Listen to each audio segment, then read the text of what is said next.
Sudah bisa dimulai kelasnya? Baik, assalamualaikum warahmatullahi wabarakatuh. Bagaimana kabarnya hari ini? Sehat semua? Ada yang sakit? Alhamdulillah, tidak ada yang sakit ya. Baik, pada pertemuan kali ini, alhamdulillah kita masih diberikan kesempatan untuk dapat kembali mengikuti pembelajaran pada hari ini dalam keadaan sehat walafiat. Pada pembelajaran hari ini, kita akan belajar mengenai teks laporan percobaan.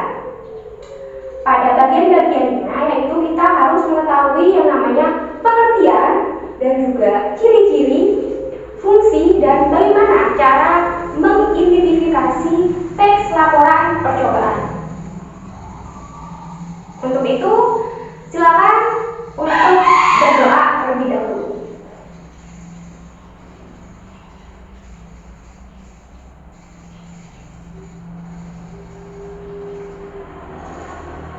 Baik, dilanjutkan.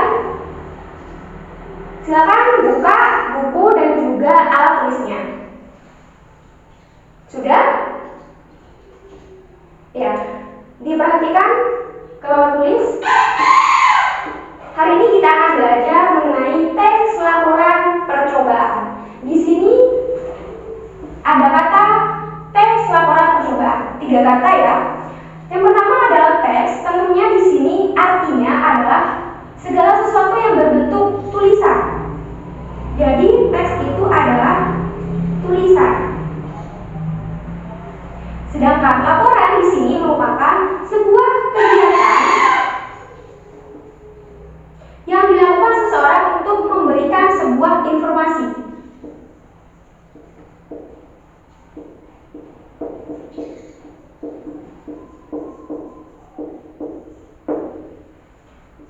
Sedangkan percobaan, ada yang tahu percobaan itu apa? Ada yang sudah pernah melakukan sebuah percobaan? Atau ada yang sudah pernah melihat seseorang melakukan percobaan? Nah, betul sekali, biasanya di sebuah video ya, konten kreator itu membuat video percobaan eksperimen sosial tentang kepedulian masyarakat terhadap orang yang pengamen ataupun orang yang membutuhkan. Nah, seperti itu. Jadi pada teks laporan di situ kegiatannya adalah memberikan informasi. Kemudian percobaan di sini merupakan sebuah kegiatan uji coba untuk membuktikan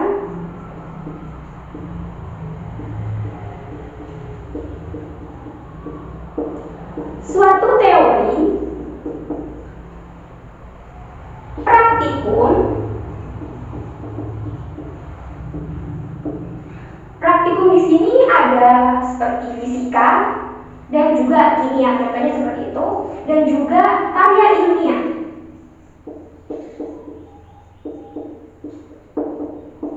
Selain itu, pada teks percobaan itu juga dapat menghasilkan laporan dari penyelesaian rumusan masalah.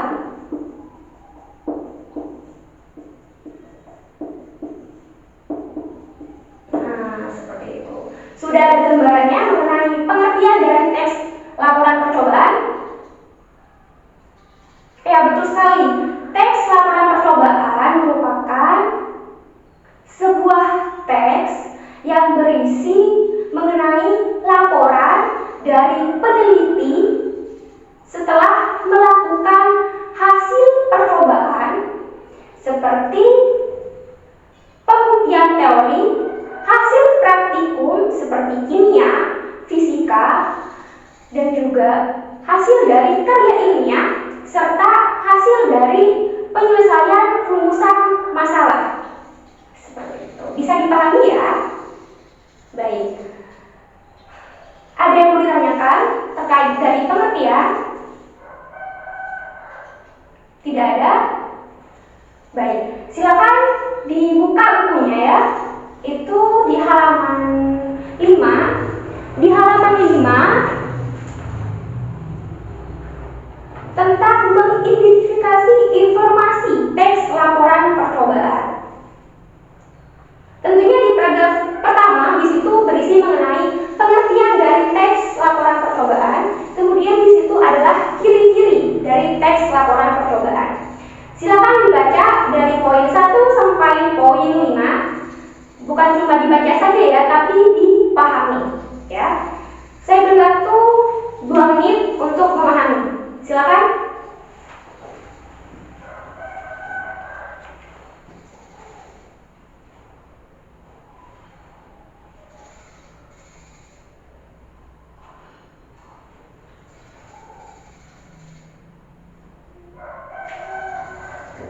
Baik, sudah selesai membaca semuanya.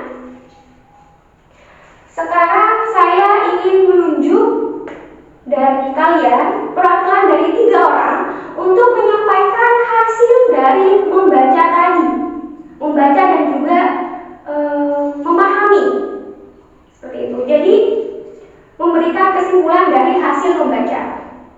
Bisa ya? Oke, silakan absen 5. Apa yang dipahami setelah membaca pada ciri-ciri teks laporan percobaan di poin 1 sampai 5? Ya, ada apa saja ciri-cirinya? Yang pertama, objektif, fakta, menarik, singkat, sederhana, sempurna, lagi tidak bersifat propaganda. Ya, betul sekali. Ada lagi? Oke, silakan. Bagaimana penyimpulan dari setelah membaca pada halaman 5 ini? Oke, silakan. Ada lagi? Oke, jadi saya jelaskan ya, ciri-ciri dari teks laporan percobaan itu apa saja. Silakan dibuka di halaman 5. Di situ ada 5 poin dari ciri-ciri teks laporan percobaan. Yang pertama adalah bersifat fakta. Kedua, bersifat objektif. Ketiga, menarik, sempurna. Yang keempat, ada yang tahu keempat apa?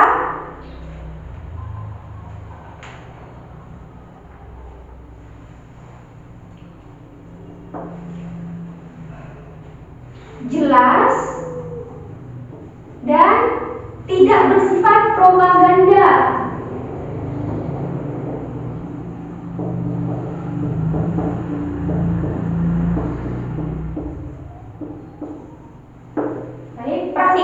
Perhatikan jawaban. Di sini ada 5 ciri-ciri dari teks laporan percobaan. Yang pertama, tentunya karena teks laporan percobaan itu merupakan suatu laporan dari peneliti setelah melakukan suatu percobaan, penelitian, pengujian terhadap suatu teori, praktikum fisika maupun kimia, penyelesaian masalah tentunya harus bersifat fakta dan objektif. Kedua kata ini saling berdampingan erat. Bahwasanya kalau objektif pastinya harus fakta, fakta harus objektif. Seperti itu. Jadi pada pembuatan teks laporan percobaan, peneliti itu tidak boleh memasukkan yang namanya apa? Pendapat atau opini. Ada yang pernah dengar opini? Apa saja kalimat-kalimat atau kata yang termasuk dari opini? Yang pertama adalah mungkin, ya, mungkin. Kedua, kira-kira. Yang ketiga, bisa jadi. Yang keempat apa?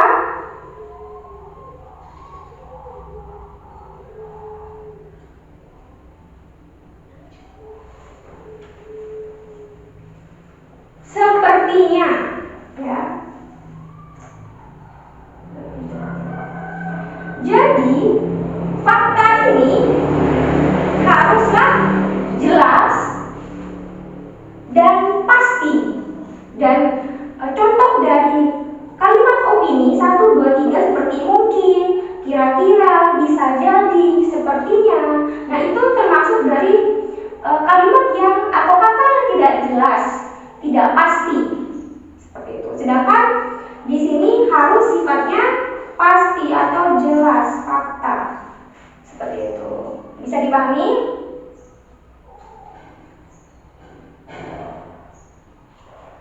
Kalimatnya seperti apa? Fakta itu. Misalkan ada seorang peneliti yang ingin mengetahui kandungan formalin atau boraks di dalam sebuah bakso. Nah, tentunya di dalam kesimpulan tersebut si peneliti harus menyampaikan fakta dan juga objektif. Artinya harus apa adanya sesuai dengan yang ada dalam hasil penelitiannya. Seperti pada kalimat contoh, berdasarkan penelitian yang sudah dilakukan bahwa formalin yang formalin 10 mili dan juga boraks 23 gram ternyata dapat membuat bakso, pencampuran bakso dalam 1 kilogram bakso, sehingga nantinya itu tidak terlalu berdampak pada tubuh. Seperti itu. Sedangkan ketika menambahkan formalin lebih banyak daripada boraks, boraksnya itu 10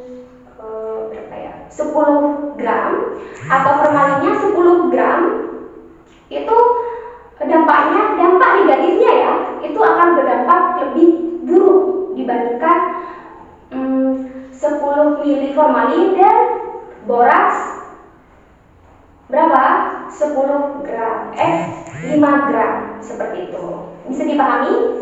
Jadi fakta di sini harus jelas, objektif juga harus jelas sesuai dengan keadaan yang sebenarnya, tidak mengada-ngada dan tidak boleh memasukkan pendapat dari si penelitinya itu. Bisa dipahami? Ada yang mau ditanyakan? Ada yang mau ditanyakan? Bangku belakang? Ada yang mau ditanyakan? Opini itu apa? Opini itu apa? Pendapat. Apakah boleh memasukkan pendapat di dalam teks laporan percobaan? Tidak boleh. Kenapa? Ya berarti memperhatikan ya, karena nantinya teks laporan percobaan itu akan dipertanggungjawabkan oleh si penelitinya itu. Jadi harus bersifat fakta, objektif, sesuai apa adanya. Seperti itu. Yang ketiga yaitu menarik dan juga sempurna. Di sini pemilihan kata dan juga kalimatnya, si peneliti harus memilih kata yang menarik dan juga sempurna. Nah, kata sempurna di sini adalah sesuai dengan struktur dari pembuatan teks laporan percobaan.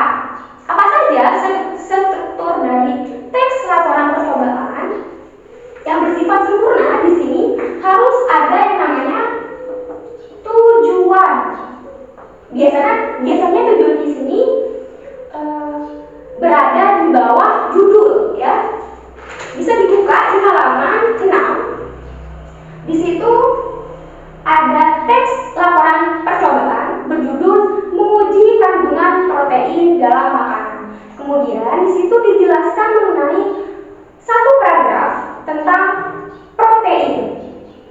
Jadi apa tujuan dari teks laporan percobaan tersebut? Tujuannya adalah untuk menguji protein di dalam makanan. Kemudian yang kedua adalah proses atau langkah-langkah.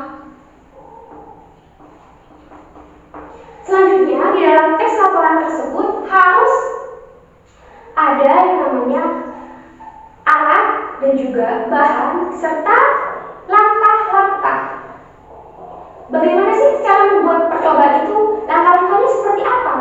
Nah, di situ harus dijelaskan, dipaparkan. Ya.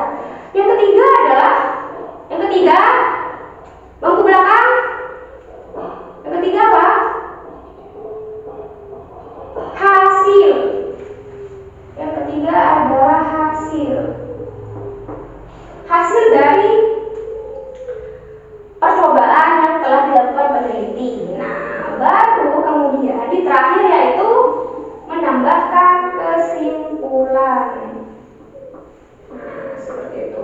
Jadi kalau membuat teks laporan percobaan haruslah sempurna. Sempurna di sini dikatakan harus sesuai dengan struktur pembuatan teks laporan percobaan. Seperti itu.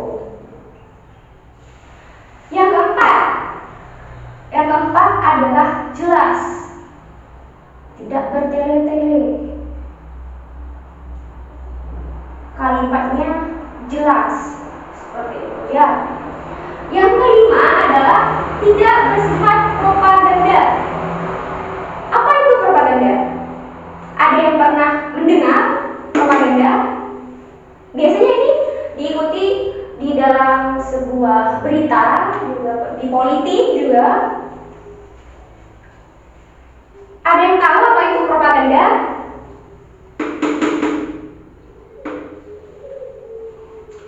Propaganda yang di belakang.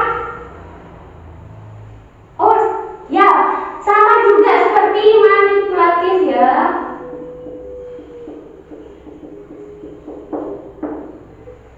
Jadi sifatnya itu menyampaikan informasi yang tidak benar-benar nyata atau ada atau sungguh-sungguh.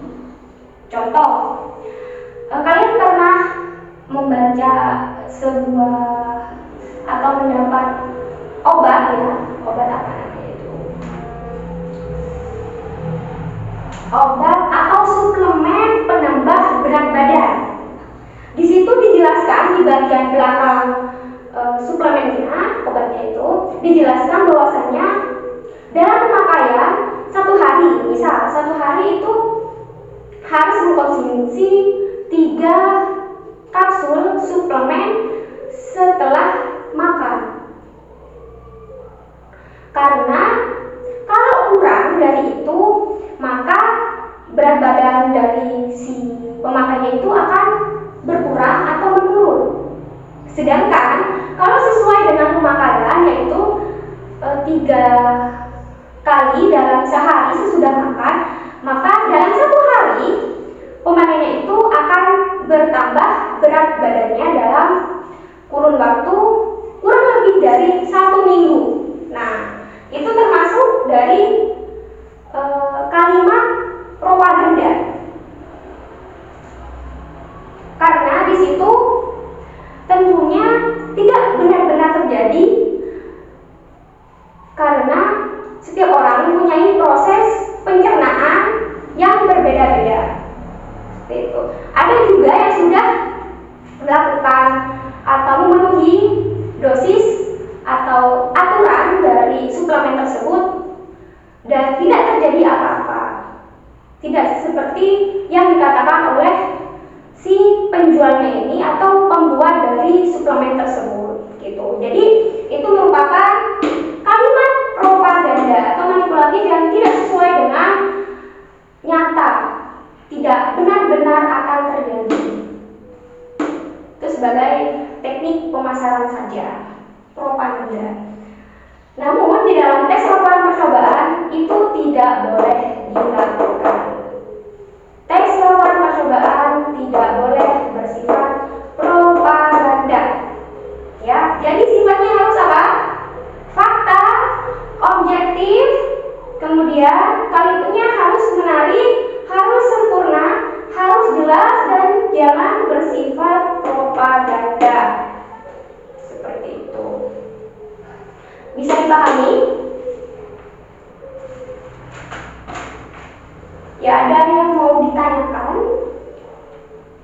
Ada yang ditanyakan?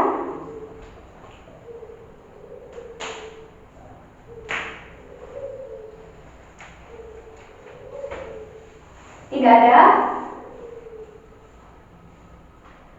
Baik, saya lanjutkan, yaitu bagaimana cara kita mengidentifikasi teks laporan percobaan. Dibuka bukunya halaman 5. Yang pertama, kita harus apa? Ya, mengetahui struktur dari teks laporan percobaan. Ya, kita harus mengetahui keempat struktur teks laporan percobaan ini. Pertama adalah tujuan, kemudian proses atau langkahnya, ketiga adalah hasil, dan keempat adalah kesimpulan. Bisa dipahami?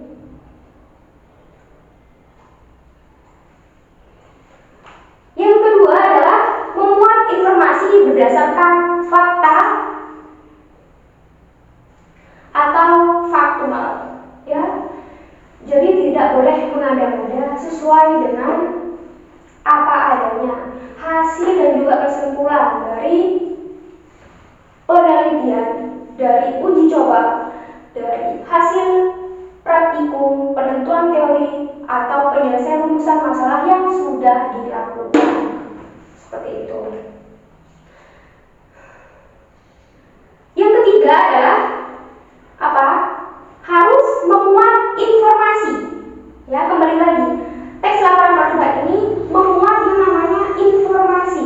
Yang namanya laporan adalah kegiatan memberikan informasi kepada seseorang atau kelompok individu. Seperti itu. Jadi harus memuat informasi yang faktual dari percobaan yang sudah dilakukan. Seperti itu. Ada yang bertanya lagi? Perbedaan dari hasil dan kesimpulan. Baik. Di sini silakan dibuka ya halaman 6. Di situ ada apa? Contoh dari tes laporan percobaan.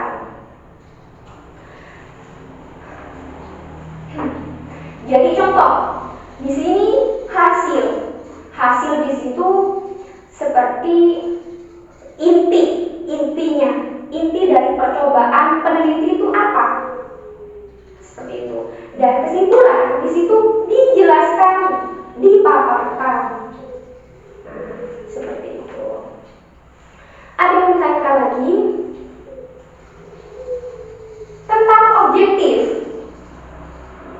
Kenapa? Ya, objektif di sini itu sesuai dengan apa adanya. Hasil dari percobaannya. Misal ya, contoh saya bercontoh tadi. Di sini apakah ada yang suka makan bakso? Ada yang suka makan bakso? Ajukan tangan. Banyak ya di sini ya, banyak yang suka makan bakso ya. Nah, kalian tentunya punya tempat atau warung yang sering kalian kunjungi untuk menikmati bakso itu. Lebih dari 1, 2, bahkan 3, ya. Kalian sangat suka sekali makan bakso setiap hari karena dagingnya itu terasa, kemudian ada tulang rangunya, apalagi dengan campuran cabai, ya kan? Jadi terutama untuk perempuan ya kan? Betul sekali ya. Nah, tapi pada saat kalian melihat TV ya kan, ataupun mendengarkan radio, ada berita tentang seorang pembuat bakso yang mencampurkan dagangan baksonya dengan formalin dan juga boraks. Intinya bahan-bahan kimia yang dapat merusak tubuh. Begitu. Tentunya kalian sebagai penikmat bakso ya, itu merasa was-was kayak, aduh gimana kalau misalkan bakso yang saya konsumsi selama ini itu mengandung formalin dan juga boraks. Nah, di situ tentunya teman-teman sekalian atau adik-adik sekalian di sini merasa was-was, takut gitu. Jadi, bagaimana cara menyelesaikan masalah tersebut? Bisa dengan melakukan percobaan. Gitu. Pertama, kalian melihat bagaimana cara seseorang melakukan percobaan. Contohnya seperti pada judul apa ya? Cara mengetahui kandungan, menguji kandungan boraks atau formalin di dalam bakso. Gitu. Kalian tonton videonya sampai habis di dalam YouTube ya sebagai tutorial, baru kalian melakukan sebuah percobaan. Yang di sini adalah tujuan kalian melakukan percobaan adalah untuk mengetahui atau menguji kandungan formalin atau boraks yang ada di dalam bakso yang kalian konsumsi. Kedua, kalian melakukan proses atau langkah-langkah. Di sini apa saja? Ada yang namanya alat, penyiapan alat dan juga bahan. Baru juga kalian menyertakan langkah-langkah. Bagaimana sih percobaannya? Pengujian dari kandungan boraks dan juga formalin di dalam bakso yang dikonsumsi itu. Baru kalian mencantumkan hasil dan juga kesimpulan bahwa ternyata tidak semua warung bakso yang biasa kalian tempati atau kalian singgahi itu ternyata mengandung boraks. Gitu. Hanya ada warung A misalkan, warung A ternyata mencampurkan boraks atau formalin karena setelah dilakukan penelitian ada bercak-bercak hitam di dalam bakso tersebut seperti itu dan juga seperti baunya, aromanya. Nah, jadi dapat tes laporan tersebut hasilnya kalian mendapat yang namanya informasi dan di situ disampaikan di hasilnya itu disampaikan secara objektif sesuai dengan apa adanya bahwasanya di warung A itu ternyata menggunakan boraks atau formalin di dalam baksonya tersebut seperti itu. Jadi harus bersifat fakta dan objektif sesuai apa adanya dari hasil yang sudah dilakukan percobaannya seperti itu. Ya, bisa dipahami? Baik. Silakan dibuka halaman 6. Tadi saya sudah membahas yang mengenai dari teks laporan tersebut. Apa judulnya? Menguji kandungan protein makanan di dalam menguji kandungan protein dalam makanan. Silakan itu dibaca ya. 5 menit saya kasih waktu. Kemudian saya tunjuk untuk mengerjakan atau menjawab secara lisan dari nomor 1 sampai 5. Saya tunjuk ya. Silakan dikerjakan 5 menit cukup. Oke, silakan.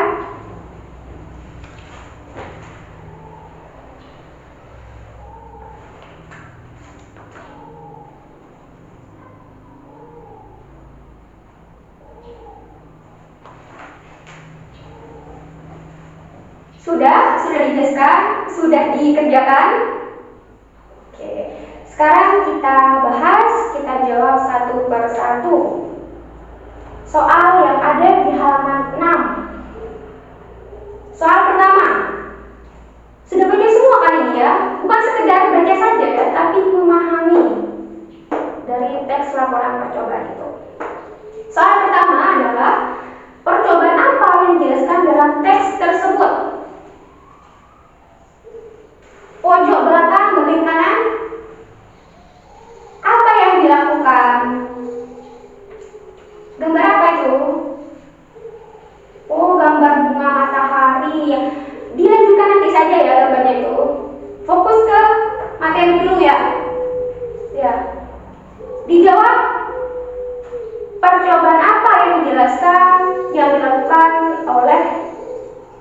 teliti dalam teks tersebut. Halaman 6. Percobaan apa? Menguji. Ya, menguji kandungan protein di dalam makanan. Makanan apa saja diuji? Lihat itu. Dilihat ya, alat dan bahannya. Bahannya apa saja makanannya itu? Ada gula pasir, putih telur, roti, tempe, dan juga tepung terigu. Jelas? Ketemu? Jadi, peneliti menguji kandungan protein di dalam makanan. Silakan ditulis jawabannya di buku LKS-nya atau di buku tulisnya, juga tidak masalah. Kemudian yang kedua, soal yang kedua, siapa yang mau menjawab? Ya, silakan. Siapa? Sari. Soalnya adalah apa tujuan dari dilakukannya percobaan tersebut? Untuk menguji kandungan protein dalam makanan. Yang ketiga, alat dan bahan. Ada apa saja? Piring plastik, pipet, air kapur. Ya, betul. Ditulis ya jawabannya itu di buku LKS-nya atau di buku tulisnya. Yang kelima, hasil. Bagaimana hasil dari percobaan itu? Ya, ternyata tidak semua makanan yang diteliti itu mengandung protein. Tidak semua makanan yang ada di dalam penelitian tersebut mengandung protein. Ya, bahwasanya kalau ada yang mengandung protein ditandai dengan bercak ungu. Apa saja yang mengandung protein? Apa saja yang berubah warna menjadi ungu? Paragraf terakhir di dalam kesimpulan, kalimat terakhir di dalam kesimpulan ada apa saja?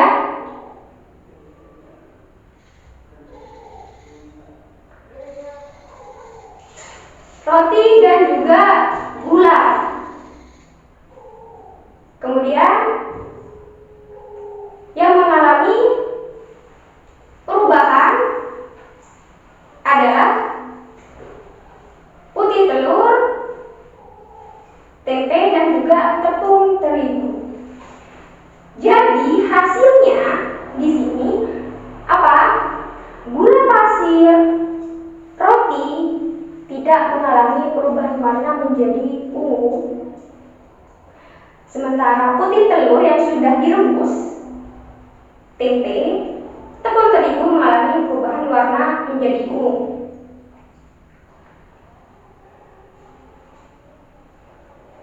Bisa dipahami? Kemudian, soal yang kelima adalah indikasi yang ditunjukkan jika perubahan warna pada percobaan tersebut. Indikasi, ada yang mau menjawab? Indikasi dari percobaan tersebut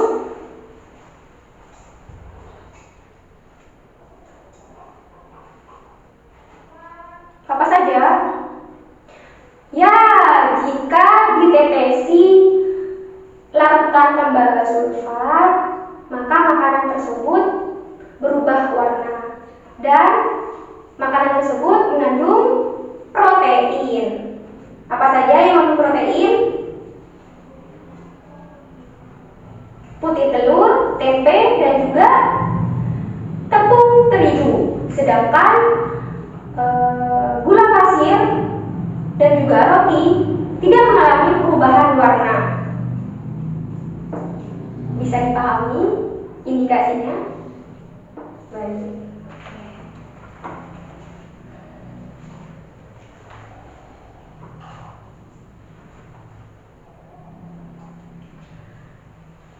Baik, karena waktunya sudah selesai, Saya cukupkan materi pada teks laporan percobaan pada pertemuan hari ini.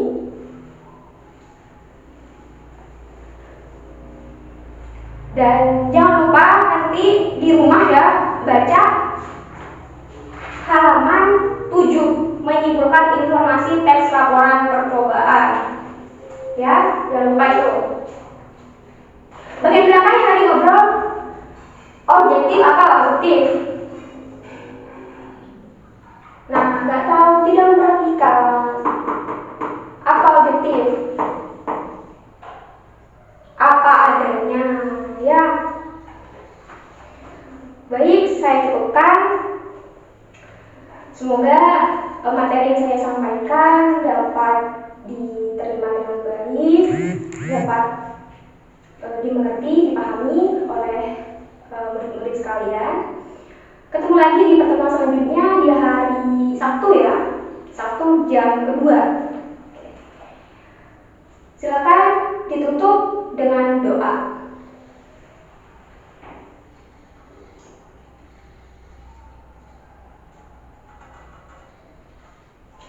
Baik, kurang lebihnya mohon maaf. Assalamualaikum warahmatullahi wabarakatuh.